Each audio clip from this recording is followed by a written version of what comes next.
Hi everyone, Senator Jason Rarick here at the Capitol, and I want to give everyone a little bit of a background on the bonding bill that we ended up passing and getting done this year during our special session. And it's approximately $700 million bonding bill, and that was a dollar figure that kind of came out because of the deficit that's coming. We could bond up to that amount with what was budgeted without seeing an increase in what we would have to put towards interest. That's what we could cover. And I think there were a number of people who were disappointed. They were really hoping to see over $1 billion put into bonding.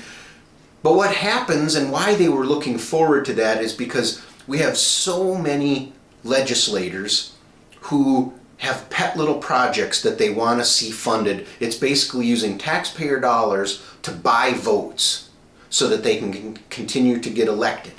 Now, are there local projects that are good and that legislators advocate for? Yes, and I have a few of those as well that I think are good uses for taxpayer dollars. To me, it's these civic centers and museums and things like that that we have to stop funding. But one of the things that I've also said and advocated for that I'm very happy about with this bill, and it was the main reason that I voted for it, was we finally focused in on infrastructure, water infrastructure. There's communities around the state whose water treatment plants or even their drinking water supplies need updates.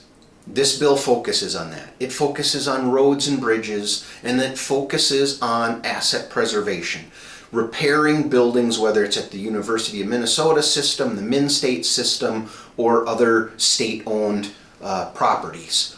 These are things that have been ignored for years and years because of the little pet projects that so many people wanted in order to buy their vote. So I think this was a very good, well-rounded, kind of across the state bonding bill without the wasted money, like what we saw in the last one where over $1 billion cash went out to nonprofit organizations with zero accountability. This is focused on needs across the state, and it will create jobs through the construction sector and other areas. So across the board, I think this was a bonding bill that was very, very needed for our asset preservation, and we can look at some of these other projects in the next go-around, and hopefully we'll keep those civic centers and ice arenas and things like that out so we can focus on the needs that serve our communities the way a bonding bill should be.